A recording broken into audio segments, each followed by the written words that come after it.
Hello friends, welcome to our channel maths वाला सूरज महतो। और आज के लेक्चर में हम लोग जो टॉपिक लेके आए उसमें हम लोग PCY एल्गोरिदम पढ़ने वाले हैं, जो कि पार्क चेन यू एल्गोरिदम है और ये आपको बिग डेटा एनालिटिक्स में आता है। तो हम लोग इस पे बेस जो है ना आज न्यूमेरिकल करने वाले। थ्योरी के लिए मैं क्या करूँगा ना, आपको इसका PDF लिंक में डाल दूँगा डिस्क्रिप्शन में, तो आप लोग वहाँ से डाउनलोड करके वो पढ़ लेना। थ्योरी उतना ज़्यादा डिफ़िकल्ट नहीं है। न्यूमेरिकल को अगर आपको पूछा जाता है PCY एल्गोरिदम अप्लाई करके सॉल्व करने के लिए, तो वो कैसे करना है वो हम लोग आज के इस लेक्चर में देखने वाले हैं। तो आई होप आपको ये वीडियो समझेगा। तो हम लोग स्टार्ट करते हैं।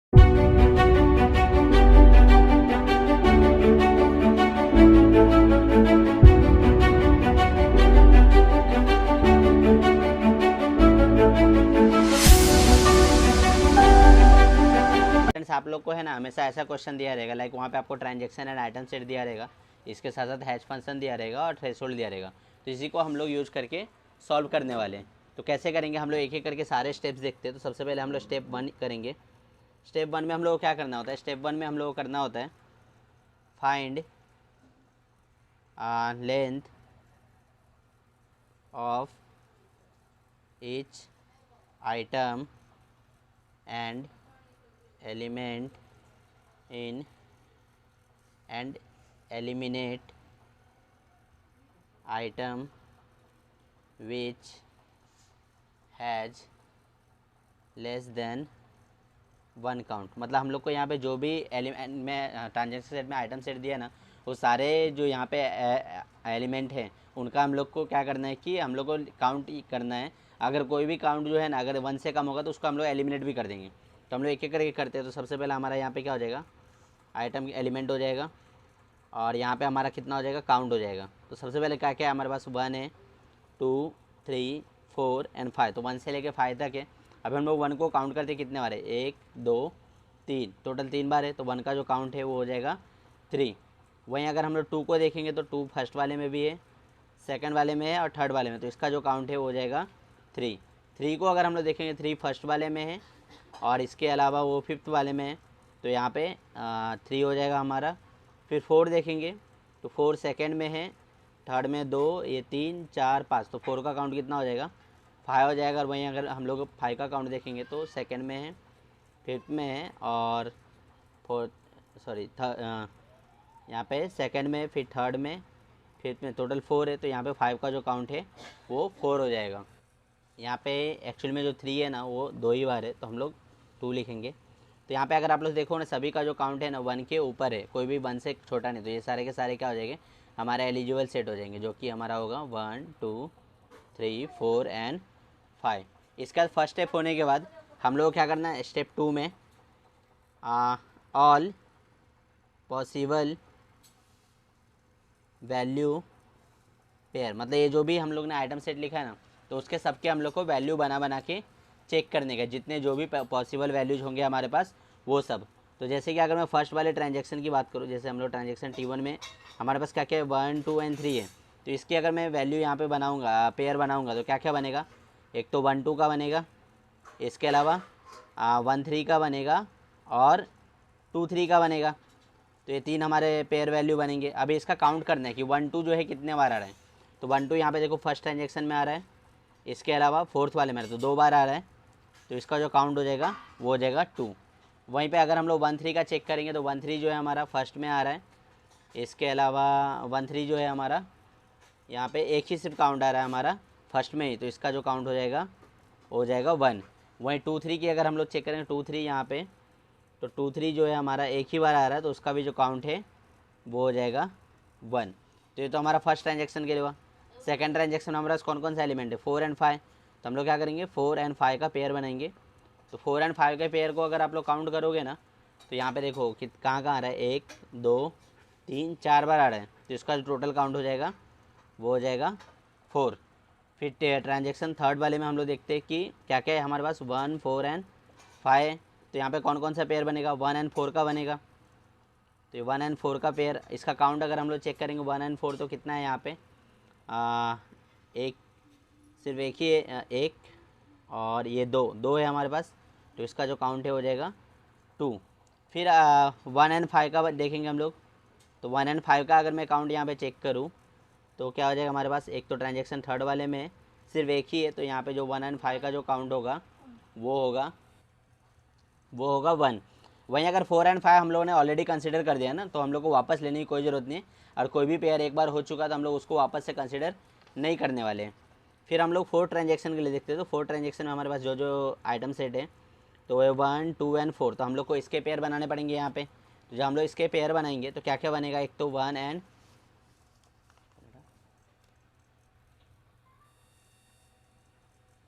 जब हम लोग इसके पेयर बनाएंगे तो यहाँ पे हम लोग क्या क्या बनेगा, 1 एंड 2 का एक पेयर बनेगा जो कि ऑलरेडी हो चुका, तो हम लोग ये तो नहीं लेंगे। फिर 1 एंड 4 यहाँ पे नहीं हुआ है तो हम लोग 1 एंड 4 का पेयर बनाएंगे और इसका काउंट चेक करते हैं। तो 1 एंड 4 कहाँ कहाँ आ रहा है, एक तो यहाँ पे आ रहा है 1 2 2 ही आ रहा है। तो 1 एंड 4 का जो काउंट होगा ना हमारा वो हो जाएगा 2। इसके बाद हमारा 1 एंड 2 तो पॉसिबल है नहीं। 2 एंड 4 कहीं पे बना है क्या, नहीं बना है। तो 2 एंड 4 का हमारा पेयर बनेगा। इसका हम लोग काउंट चेक करते हैं। तो इसका अगर हम लोग यहाँ पे काउंट चेक करेंगे तो हमारा एक ही बार आ रहा है ये। तो 2 एंड 4 का जो हमारा काउंट हो जाएगा यहाँ से वो होगा, 2 एंड 4 को अगर हम लोग चेक करेंगे तो कितने बार आ रहा है, एक और ये दो बार आ रहा है। तो यहाँ पे इसकी काउंट हो जाएगी 2। और हम लोग ने ऑलरेडी 1 एंड 4 को यहाँ पे काउंट कर लिया था तो वापस से लेने की कोई ज़रूरत नहीं है। फिर हम लोग फिफ्थ वाला ट्रांजेक्शन देखते हैं। तो फिफ्थ वाले में हमारे पास क्या क्या है, 3 4 एंड 5 है। तो 3 4 एंड 5 में हम लोग क्या करेंगे, पहले 3 एंड 4 का देखते हैं। तो 3 एंड 4 का अगर आप लोग यहाँ पे काउंट देखोगे तो क्या क्या है हमारे पास, एक सिर्फ एक ही यही है। तो हमारा यहाँ पे 3 एंड 4 का जो काउंट हो जाएगा वो होगा 1। उसके बाद हम लोग 3 एंड 5 हम लोग ने कहीं बनाया है क्या, नहीं बनाया ना।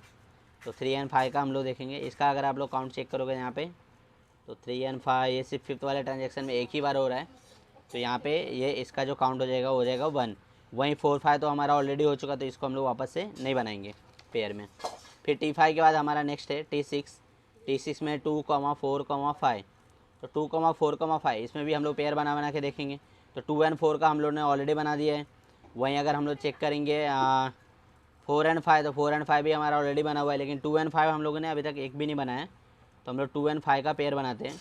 इसके अगर हम लोग काउंट करेंगे 2 एंड 5 का, तो 2 एंड 5 का अगर आप लोग देखोगे तो यहाँ पे जो है 2 एंड 5 सिर्फ एक ही बार हो रहा है 6 ट्रांजेक्शन में। तो इसका जो काउंट हो जाएगा वो हम लोगों ने साथ में जो भी पॉसिबल पेयर थे ना सबके काउंट के साथ उनकी वैल्यू निकाल लिए। अभी हम लोग थर्ड स्टेप करने वाले हैं।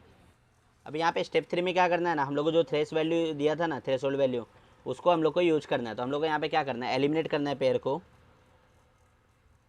एलिमिनेट पेयर जिसमें जो है ना उसका जो काउंट होगा, काउंट जो है वो लेस देन होगा थ्रेशोल्ड वैल्यू के।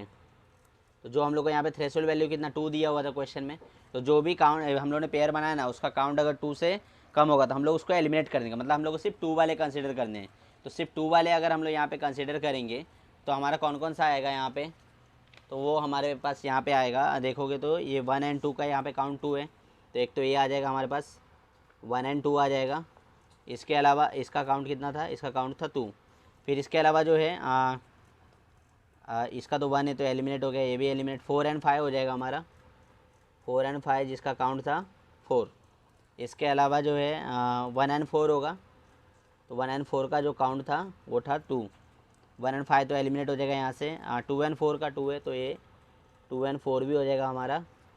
फिर हमारा 3 एंड 4 तो 1 है, 3 एंड 5 1 है। तो ये सब तो नहीं होगा, ये 4 हमारे पास जो पेयर बने जिसका जो काउंट था वो थ्रेशोल्ड वैल्यू के ज़्यादा था। अब इसके बाद हम लोग क्या करेंगे, इसका जो है ना इसका नेक्स्ट स्टेप अप्लाई करेंगे जो कि हमारा स्टेप 4 होने वाला है। तो स्टेप 4 में हम लोग क्या करेंगे, तो हमारा जो स्टेप 4 है ना वो बहुत ही इंपॉर्टेंट होने वाला है। इसमें हम लोग बकेट नंबर फाइंड करने वाले, फाइंड बकेट नंबर। एक्चुअली में यहाँ पे जो हम लोग को हैश फंक्शन दिया था ना उसको हम लोग यहाँ पे यूज करने वाले। कैसे करेंगे, तो सबसे पहले हम लोग को यहाँ पे हैश फंक्शन क्या दिया था, हैश फंक्शन हम लोग को दिया था, हैश फंक्शन मैं शॉर्टकट में लिख रहा हूँ, वो हम लोग क्या दिया था i क्रॉस j मॉड 10। तो ये जो भी हम लोग को यहाँ पे पॉसिबल पेयर थे ना जिनके काउंट ज़्यादा थे सबके लिए यहाँ पे ये फॉर्मूला अप्लाई करके हम लोग को देखना पड़ेगा। तो सबसे पहले हम लोग पेयर लिख लेते हैं। पेयर हमारे पास कौन कौन से है, 1 2, इसके अलावा 4 5, 1 4 एंड 2 4। तो ये 4 पॉसिबल पेयर है हमारे पास और इस पर हम लोग को जो है हैश फंक्शन अप्लाई करना है। तो यहाँ पे अगर हम लोग, ये हमारा i का वैल्यू हो जाएगा, ये हमारा j का वैल्यू हो जाएगा। तो यहाँ से हम लोग बकेट नंबर जो है कैलकुलेट कर सकते हैं। कैसे करेंगे, i इंटू जे, मतलब क्या होगा 1 × 2 और मॉडुलस है तो मॉडुलस 10, तो 1 × 2 कितना होगा 2 होगा। 2 का मॉडुलस 10 करोगे तो हम लोग को मॉडुलस मतलब बेसिकली क्या होता है रिमाइंडर होता है ना, तो 2 को 10 से डिवाइड करो तो रिमाइंडर कितना आएगा 2 आएगा।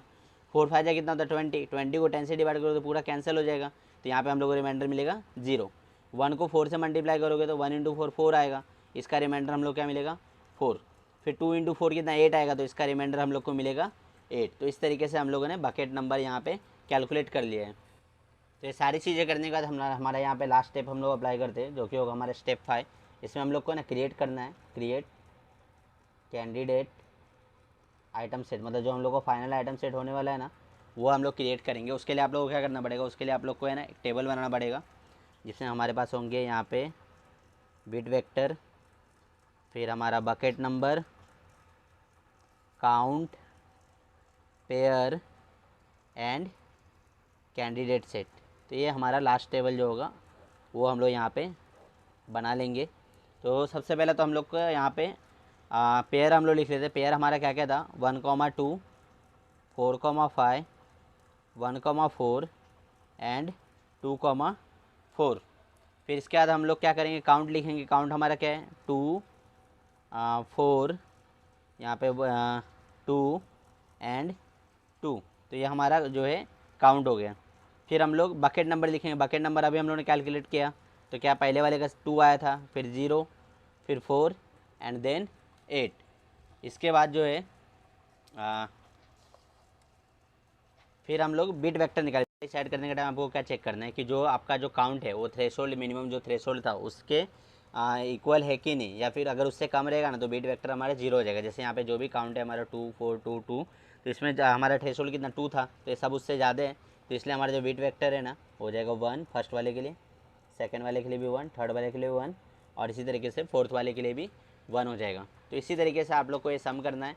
और अगर आपको 10 मार्क्स के लिए क्वेश्चन पूछा जाता है तो आप उसमें थ्योरी वगैरह भी लिख सकते हो, तो फिर आपको 10 मार्क्स मिल जाएगा। अगर 5 मार्क्स के लिए पूछा जाता है तो इतना जो मैंने स्टेप्स बताया वो स्टेप्स पूरा परफॉर्म कर दोगे तो आपको मार्क्स इजीली मिल जाएंगे। तो आई होप आपको ये सम समझा। तो फ्रेंड्स आई होप आपको जो ये मैंने वीडियो बताया इसमें मैंने न्यूमेरिकल कराया और समझा और आपके एग्जाम में ज़रूर हेल्प करेगा। अगर आपको ये वीडियो बेनिफिशियल लगता है तो प्लीज़ हमारे वीडियो को लाइक कर दीजिएगा, चैनल को सब्सक्राइब कर दीजिएगा। Thanks for watching the lecture.